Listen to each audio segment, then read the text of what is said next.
Far too many people believe Donald Trump is just blowing more hot air, and he will be at the Republican debate Thursday night. But counter that with those who also firmly believe the debate will go Trumpless, because the Donald can't afford to lose face. Faced with such hysterical uncertainty, those other candidates may have the window they've been waiting for, and it could be a final chance for one of them to shake the pack and make the race more about candidates instead of comedy. Laugh track on hold. Join us. We dig deep into this edition of The Political Animal. First up, staff writer for The Federalist, and like so many others inside the Beltway, already planning on applying for hazardous duty pay come November, Bre Payton. Joined by another who, like the rest of us covering the presidential race, will need years of therapy to recover, the CEO of Bannon Communications, political strategist Brad Bannon. All right, Brad, I'm going to come to you first on the left side, and we'll keep all that need for therapy out of the way here for a minute. But looking at what is happening right now and Donald Trump, the way he is handling things, he says, and everybody says, Megyn Kelly, he's afraid of a woman. Some have even called him a misogynist, which they may, but come on, Brad, you've been around this game for a long time. This isn't about Megyn Kelly. This is about Donald Trump playing the media and everybody who follows him like a fiddle. Yes?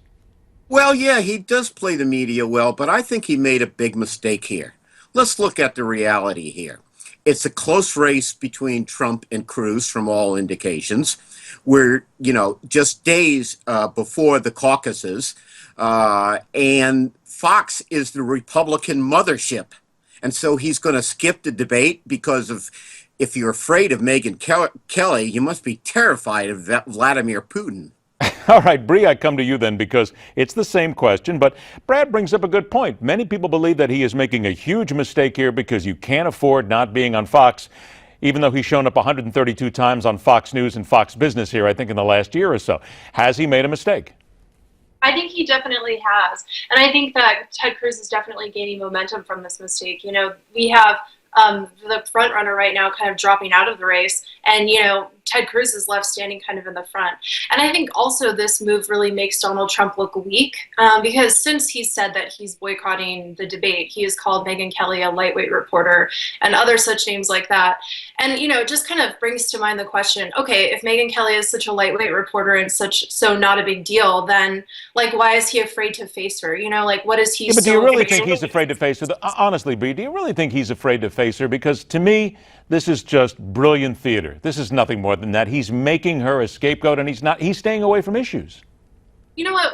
Donald Trump really takes things personally, and everything that he does is like a personal attack. And I think because Megyn Kelly rejected his advances and, his compliments and his flattery kind of in the past, I think that he's kind of trying to get almost like a revenge or something on her by doing this, And by doing this, he's showing how truly thin-skinned that he is. And it's really backfiring. So, Brad, let's look at who is actually going to be on the stage tomorrow night. From the opposing side, as you look from the left, whom do you see as the guy, the person who can fill that vacuum and will take advantage of him not being there? It's going to be Ted Cruz. Because the reality is he and Trump are the only two candidates who count in Iowa. They're in a close race, and the reality is the moderators are going to be focused on Senator Cruz. I think this is a terrible mistake by Trump. He's giving basically Cruz a free forum to convince Iowa Republicans to caucus for him. And I think this is one of those things where you talk about after the campaign why you lost, and people are going to be saying one of the reasons is Trump skipped the Fox debate. All right, Bre, so let's then get down to tacks here. Ted Cruz, Brad said it. Many people think that he is the guy. But wait a minute here. According to one poll, which may be a little bit shaky, Jeb Bush is actually making up ground in New Hampshire right now. And you also have Marco Rubio, who's gotten the endorsement from New York Governor George Pataki.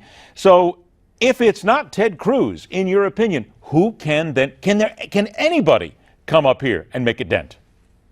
I think Rubio is definitely a formidable candidate right now. And he just got endorsed by the Des Moines Register. And he's been, really staying in Iowa until the day of the primary. So I think Rubio definitely poses as a formidable threat to Ted Cruz at this point. All right. So let's go back to the left here. Brad, bounce back and talk a little bit about Bernie Sanders here. He had a meeting with President Obama. And it really seemed as if the president wasn't that thrilled with Bernie Sanders in the first place.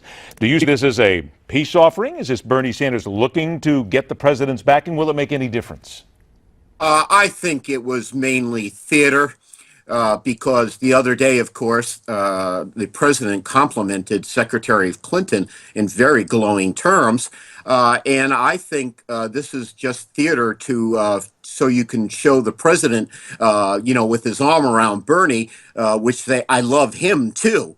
But honestly, I think he probably does want Clinton to be the nominee. He worked with Hillary Clinton as Secretary of State, and I think this is just show to pretend that he likes Bernie as much as he does Hillary, and I don't think he does.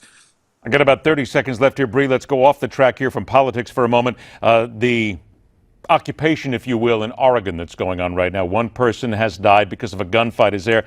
The FBI, we're still waiting to hear exactly what happened. Politically speaking, though, do you think that this is going to be something that will blow up, that could turn into another Ruby Ridge, another Waco? I think this tragedy definitely is going to give this issue momentum. And, as someone who's from the West Coast, I definitely kind of feel like I have a more unique perspective in understanding the situation. Like in Oregon alone, I think the federal government owns something like 80% of the land, right? Like that's ridiculous. And so it is really difficult for agriculture workers to, be able to own land and be able to work it. So I would hope that, obviously it's a really tragic instance and, we grieve for the loss of that person. But I really hope that this does perpetuate and further a conversation and a dialogue kind of about this issue, and we can maybe talk about it and think, hey, should the federal government really own 80% of the state? And I wouldn't doubt that somewhere along the line a candidate may use this, because it is still about a fight against big government one way or another. Bre Payton, Brad Bannon, thank you so much for joining us. Look forward to talking to you soon. Love him or loathe him, certain groups determine that Donald Trump won't get the Iowa vote. Next.